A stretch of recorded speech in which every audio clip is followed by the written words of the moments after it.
20 मार्च 2022 Italy का एक इलाका है बोर्नो। वहां पर एक शख्स जब मॉर्निंग के समय वॉक कर रहा होता है, रोड साइड उसे 4 बैग्स दिखाई देते हैं और वहां से बहुत ही बुरी स्मेल आ रही होती है।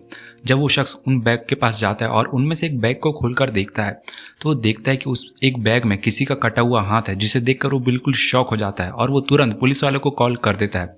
और जैसे ही पुलिस वाले वहां पर पहुंचते हैं, वो लोग उन चारों बैग को खोलकर देखते हैं और जब देखते हैं तो बिल्कुल शॉक हो जाते हैं, क्योंकि उन चारों बैग में से किसी के बॉडी पार्ट्स कटे हुए रखे हुए थे और ये सब देखकर बहुत ही शॉक हो जाते हैं और वहाँ से बहुत ही बुरी स्मेल आ रही होती है। अब जैसे ही इन्वेस्टिगेशन आगे बढ़ती है और फॉरेंसिक रिपोर्ट आती है तो ये बात पता चलती है कि ये बॉडी एक लड़की की है जिसका नाम है कैरोल मोल्टेसी, जो कि एक ओनली फैंस क्रिएटर है, जो कि एडल्ट वीडियोस बनाकर ओनली फैंस में अपलोड किया करती थी। तो आखिर कैरोल मोल्टेसी कौन है और ये एडल्ट इंडस्ट्री में कैसे आई और इसका मर्डर किसने किया? तो चलो इस डेथ मिस्ट्री को समझने के लिए बिना किसी देरी के वीडियो स्टार्ट करते हैं। तो कैरोल मोल्टेसी का जन्म 1995 में हुआ था और ये मिडिल क्लास फैमिली से बिलोंग करती थी, बट बचपन में ही इसके जो फादर थे इसे और इसकी मदर को छोड़कर चले गए थे, जिसके कारण इसका जो बचपन है बहुत ही बुरा गुजरा। अब जैसे तैसे करके इसने अपनी मिडिल स्कूल की पढ़ाई कंप्लीट की और जब 2015 में 20 साल की हो गई तो वो उस समय कॉलेज में थी और उसका कॉलेज में एक बॉयफ्रेंड था। मगर एक दिन ये प्रेग्नेंट हो जाती है और ये खबर जब उसके माँ को पता चलती है तो बहुत ज़्यादा गुस्सा हो जाती है। बट यहाँ पर कैरोल ये डिसाइड करती है कि वो अपने बेटे को जन्म देगी और अपने बॉयफ्रेंड के साथ एक अलग टाउन में शिफ्ट हो जाएगी। अब कुछ ही महीनों बाद कैरोल मोल्टेसी एक बच्चे को जन्म देती है और वो अपने नए बॉयफ्रेंड के साथ अलग टाउन में शिफ्ट हो जाती है और वो पार्ट टाइम एक शू स्टोर में भी वर्क किया करती थी और उसकी जिंदगी अच्छी खासी चल रही थी। बट इस शादी के 3-4 साल बाद 2019 में कैरोल की मुलाकात एक नए लड़के से होती है एंड वो उसे पसंद करने लगती है और इन दोनों का अफेयर चलने लगता है। बट कैरोल का जो पुराना हस्बैंड था उसे ये बात पता नहीं चलती। बट कुछ ही महीनों बाद कैरोल का जो हस्बैंड था उसे ये बात पता चल जाती कि कैरोल का किसी दूसरे लड़के के साथ अफेयर है, जिसके कारण उसका हस्बैंड उसे डाइवोर्स दे देता है और बेटे की कस्टडी अपने पास रख लेता है। कैरोल जो कि अपने बेटे से बहुत ज़्यादा प्यार करती थी तो वो ये नहीं चाहती थी कि वो अपने बेटे से दूर रहे। तो डाइवोर्स लेने के बाद कैरोल अपने न्यू बॉयफ्रेंड के साथ पास के ही टाउन में शिफ्ट हो जाती है और वो हर महीने अपने बेटे को पैसे भेजा करती थी और हमेशा उससे मिलने जाया करती थी। अब यहाँ भी कैरोल की लाइफ अच्छी खासी चल रही थी, बट सडनली 2020 में पेंडेमिक आ जाने के कारण वो अपने बेटे से नहीं मिल पा रही थी और उसका वर्क भी छूट गया था और वो अपने बेटे को भी पैसे नहीं भेज पा रही थी और उसकी माँ भी बीमार हो चुकी थी तो अपनी माँ से भी नहीं मिल पा रही थी और वो बहुत ही ज़्यादा डिप्रेस्ड हो चुकी थी। कैरोल सडनली अनएम्प्लॉयड बन गई थी और वो चाहती थी कि जल्द से जल्द वो पैसे कमाए और अपने बेटे से मिले। पेंडेमिक के कारण कैरोल अपने घर से नहीं निकल पा रही थी और वो ये चाहती थी कि जल्द से जल्द वो पैसे कमाए और अपने बेटे से मिले। तो ये डिसाइड करती कि वो यूट्यूब चैनल खोलेगी और उससे पैसे कमाएगी और फिर अपने बेटे से मिलेगी। अब कैरोल मोल्टेसी अपना एक यूट्यूब चैनल खोलती है एंड वहाँ पर वो सक्सेसफुल नहीं होती और वो बहुत ज़्यादा डिप्रेस हो चुकी थी क्योंकि उसके पास पैसे भी पूरे खत्म हो चुके थे। तभी सोशल मीडिया के थ्रू कैरोल मोल्टेसी को बात पता चलती कि ओनली फैंस एक ऐसा प्लेटफॉर्म है जहाँ पर लोग एडल्ट वीडियो शूट कर अपलोड करते हैं एंड उसके बदले उन्हें बहुत अच्छे खासे पैसे मिलते हैं। और वो ये डिसाइड करती कि वो भी अपना एक ओनली फैंस का अकाउंट बनाएगी। अब वो शार्लेट एनजी के नाम से अपना एक ओनली फैंस का अकाउंट बनाती है और वहां पर रेगुलर वीडियो अपलोड करने लगती है। अब देखते ही देखते कैरोल मोल्टेसी के ओनली फैंस में अच्छे खासे सब्सक्राइबर बढ़ जाते हैं और वो अच्छी खासी अर्निंग भी करने लगती है। लेकिन ये बात उसके हस्बैंड और उसके दोस्तों को नहीं पता होती। बट कुछ ही महीनों बाद उसके हस्बैंड को ये बात पता चल जाती है कि कैरोल मोल्टेसी ओनली फैंस क्रिएटर बन चुकी है और वो एडल्ट वीडियो शूट करके अपलोड करती है, जिसके कारण उसका जो प्रेजेंट हस्बैंड रहता है ना, सेकंड हस्बैंड, वो उसे डाइवोर्स दे देता है, जिसके कारण कैरोल और ज्यादा डिप्रेस हो जाती है। अब इतना सब कुछ हो जाने के बाद कैरोल मोल्टेसी इस इंडस्ट्री को छोड़ना चाहती थी, बट ये इतना इजी भी नहीं था। अब अक्टूबर 2020 में कैरोल की मुलाकात 42 साल के डेविड फोंटेना से होती है, जो कि पार्ट टाइम फोटोग्राफर था, जो कि लड़कियों की फोटो खींचा करता था और पार्ट टाइम बैंक में भी जॉब किया करता था। कैरोल मोल्टेसी अपनी पिक्चर्स डेविड फोंटेना से क्लिक करवाया करती थी और देखते ही देखते इन दोनों के बीच नजदीकियां बढ़ने लग जाती है। 42 साल का डेविड फोंटेना कैरोल को पसंद करने लगता है और कैरोल भी उसे पसंद करने लगती है। मार्च 2021 में डेविड फोंटेना उसकी जो रियल वाइफ थी उसे डाइवोर्स देकर कैरोल मोल्टेसी के साथ शादी कर लेता है और उसके साथ रहने लगता है। अब कैरोल मोल्टेसी और डेविड फोंटेना मिलकर वीडियोस बनाया करते थे और डेविड फोंटेना कैरोल की मदद किया करता था और कैरोल अच्छी खासी अर्निंग कर रही होती है और ये दोनों आपस में पैसे बांट लिया करते थे। अब डेविड फोंटेने को जो ये बिजनेस है बहुत ही अच्छा खासा चल रहा होता है और उधर जो कैरोल मोल्टेसी रहती है वो भी अच्छा खासा पैसा अर्न कर रही होती है।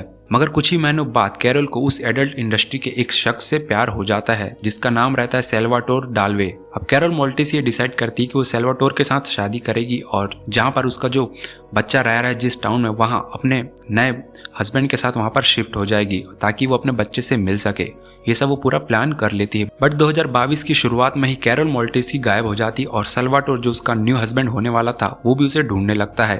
कैरोल ये चाहती थी कि वो डेविड फोंटेना को डाइवोर्स दे दे और सेल्वाटोर के साथ एक अलग टाउन में रहे जहां पर उसका बेटा उसके एक्स हस्बैंड के साथ रह रहा था ताकि वो उससे मिल सके।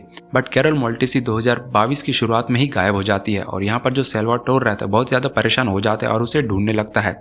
और सेल्वाटोर यहाँ तक उसकी फैमिली वालों के पास भी जाता है बट उसे कैरोल का पता नहीं चल पाता।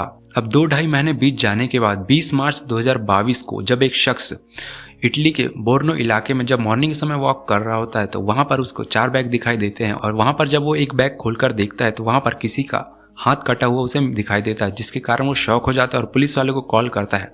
और जैसे ही पुलिस वाले वहाँ पर आते हैं वो उन चारों बैग को खोलते हैं जहाँ से बहुत ही बुरी स्मेल आ रही होती है।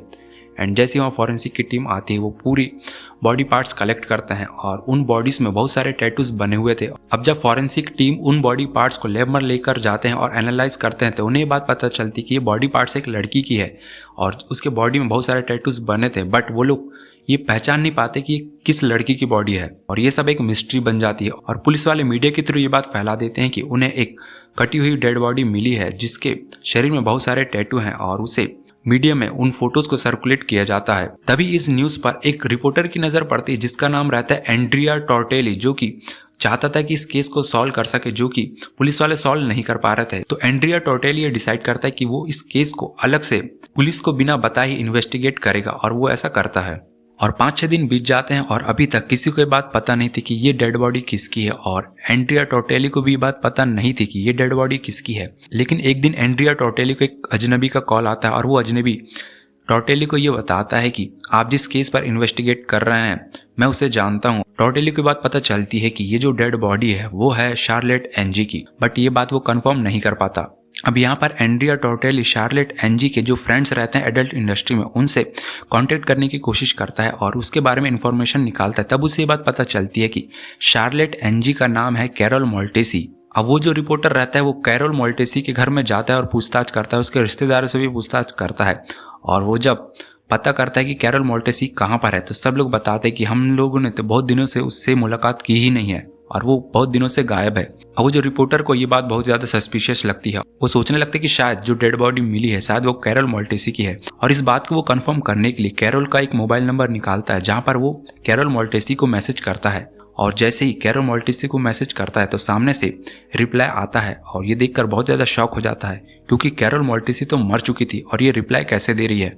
अब ये सारी इन्वेस्टिगेशन की रिपोर्ट वो रिपोर्टर पुलिस वाले को दे देता है। एंड्रिया टोर्टेली ने पुलिस वालों को एक सबूत दिए थे कि कैरोल मोल्टेसी का नंबर चालू है एंड अभी भी उसके बैंक से ट्रांजैक्शन हो रहे हैं, बट शायद कैरोल मोल्टेसी मर चुकी है। जो डेड बॉडी और वो जो कैरोल मोल्टेसी की बॉडी में जो टैटू बने हैं वो बिल्कुल मैच कर रहे हैं। और जैसे ही पुलिस वाले आगे इन्वेस्टिगेट करते हैं तो उन्हें पता चलता है कि डेविड फोंटेना जो कि उस समय उसका हस्बैंड था, और जैसे ही पुलिस वाले डेविड फोंटेना के घर जाते हैं वहां पर उसे बहुत सारे बॉडी पार्ट्स काटने के औजार दिखाई देते हैं और वही बैग जो कि रोड साइड किनारे मिले थे उसी टाइप के कुछ बैग्स डेविड फोंटेना के घर से बरामद होते हैं। और जैसी सब देखकर पुलिस वाले उसे गिरफ्तार करते हैं और पुलिस स्टेशन लेकर जाते हैं। अब जैसी पुलिस वाले डेविड फोंटेना को पुलिस स्टेशन में लाते हैं और उससे पूछताछ करते हैं कि बताओ शार्लेट एनजी यानी कैरोल मोल्टेसी कहाँ पर है, तो ये बात बताने से मना कर देता है और कहता है कि हम तो 2-3 महीने से मिले ही नहीं है और वो कहाँ गायब है मुझे भी नहीं पता और मैंने उसे कांटेक्ट किया था उसका कॉल नहीं लगा।